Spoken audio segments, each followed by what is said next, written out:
As a rookie, Caitlin Clark holds records for most points, most assists, and most three-pointers. She holds the assist records across all WNBA as well. A'ja Wilson is the most prolific scorer in WNBA history and holds records for most points in a season, most points per game, and most points in a single game. Both are Rookie of the Year winners. Let's compare their rookie seasons, and by the end, I'll try to make a projection of Caitlin Clark's potential. The Aces had only 8 wins before Wilson. After Wilson joined in 2018, they managed to secure 6 more wins. The Aces did not make the playoffs that year either. It wasn't until 2020, Wilson's third year, that the Aces made it to the finals and lost. The Fever had 27 losses in 2023 and with Clark, secured 7 more wins and made their first playoff appearance since 2016. In Wilson's rookie year, the Aces ranked 9th, and in Clark's rookie year, the Fever ranked 6th. In this video, we'll look at their scoring stats, comparing A'ja Wilson's rookie year in 2018 versus Caitlin Clark in 2024. Now we'll look at the stats for each player to see how they compared. What you're looking at now is the offensive production of each player. The 3 metrics that we look at in offensive production are points scored, offensive rebounds, and assists. I created a composite score called offensive impact. On the left-hand side, you'll see the running average for each player for each metric as the season progresses. The line chart on the right-hand side represents the total offensive production for each player.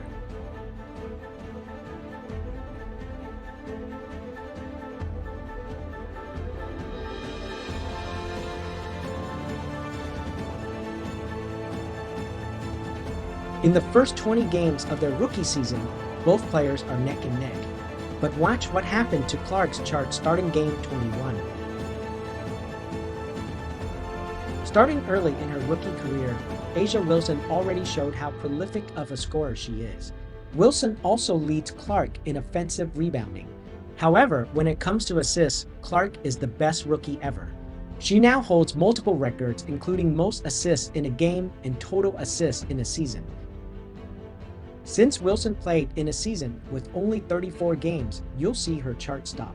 But you can continue to see Clark's chart leading into the end of her rookie season.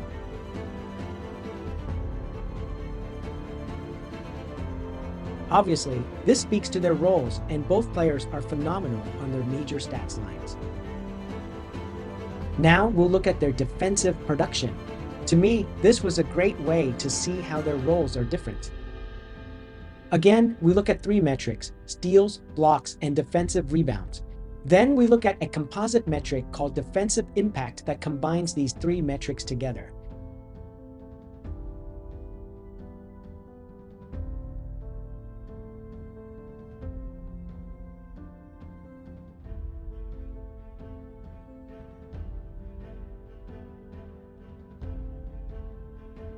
Wilson leads in blocks and Clark leads in steals. One thing to keep in mind is that Wilson is 6'4", whereas Clark is 6'0". Not surprisingly, they play differently when it comes to defense. To me, it's somewhat surprising how high Clark's defensive rebounds are.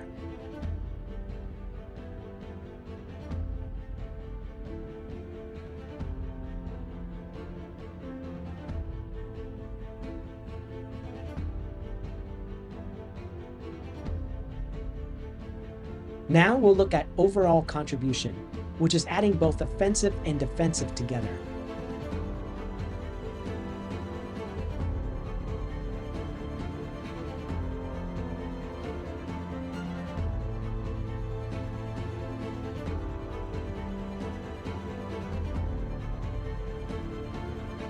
Again, what you want to pay attention to here is the trajectory of the lines. Clark and Wilson are neck and neck in the first half of the season.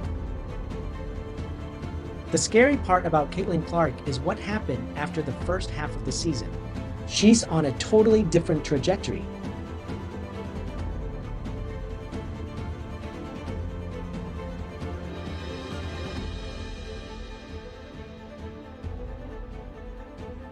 Now we'll look at point generation, which is a combination of points and twice the number of assists. In my opinion, this is an important metric because at the end of the day, the stats don't matter unless you score, and that's all that matters.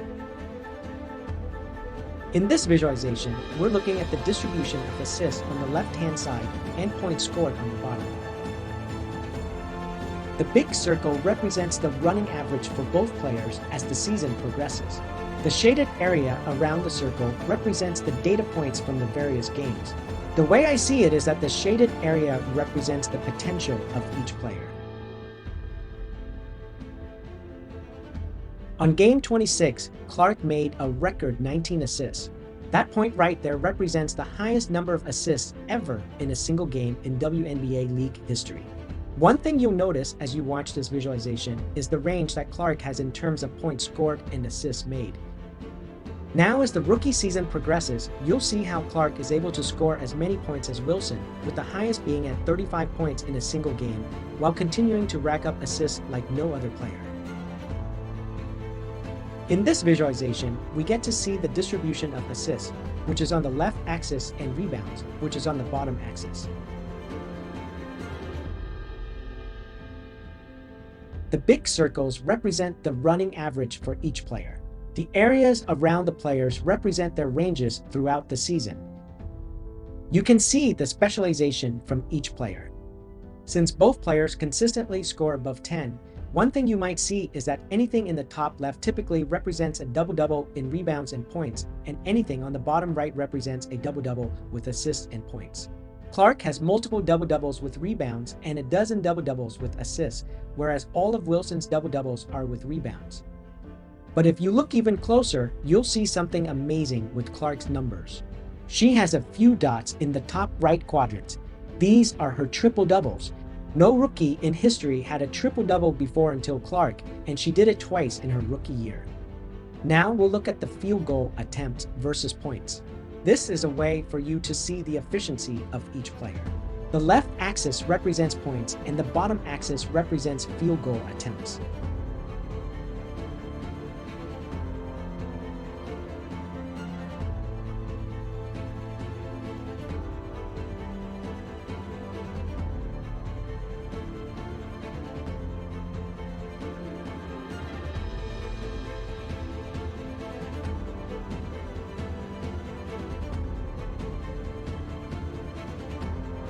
One takeaway from this chart as you watch it is that Clark has a very high effective field goal overall.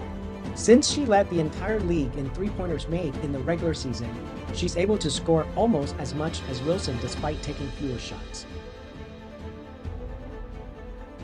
Next, we'll look at steals and blocks. This is a neat representation of how each player is contributing to their team. Here, you can see that size matters for blocks since Wilson is 4 inches taller than Clark. Meanwhile, Clark is more agile and captures more steals.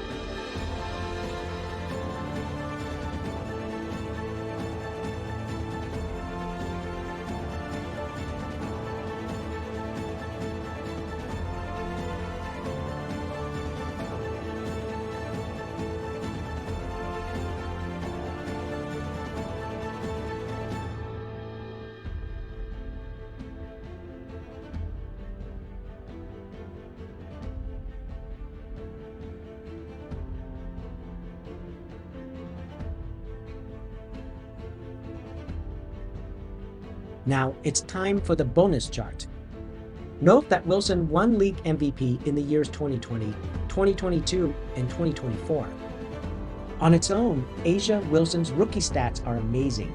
However, I will now show you A'ja Wilson's fantasy points as compared to the years 2019, 2022, 2023, and 2024. I took out 2020 and 2021 due to COVID. I also added Caitlin Clark to the mix so that you can see how Clark's rookie year stacks against Wilson's prime years. As you watch this, keep an eye on Wilson's numbers starting in 2022. This is the start of her prime years, and now she really starts to dominate. It was her third year when she finally won MVP.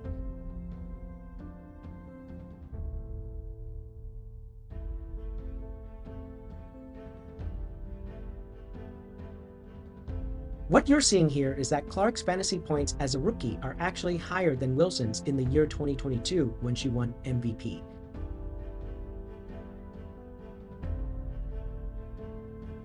Now we'll look at points generation, again comparing Clark to Wilson's prime years. This is a running average, so it doesn't matter the number of games played.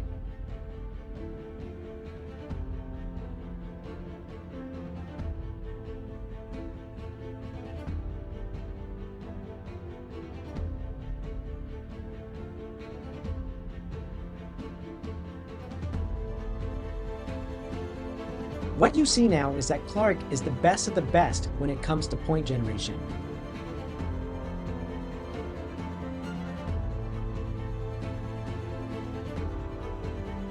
So here's the question: how much can Caitlin Clark improve?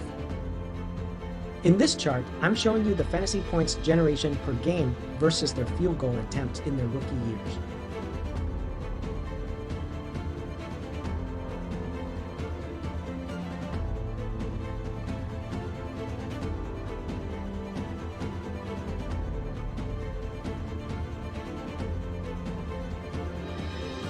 As you watch this, look for the range of what each player can produce.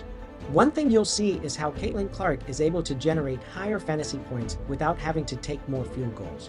Not only that, Clark's range for fantasy points was higher than Wilson's ever was in her rookie year.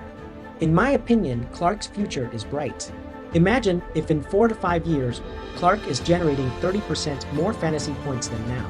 If Clark starts taking more shots as well, she could very well be the league MVP in the coming years. I hope you enjoyed this video. This took quite some effort to put together. I would appreciate a like, and certainly please share comments on your thoughts. I always enjoy hearing from you. Thanks for watching.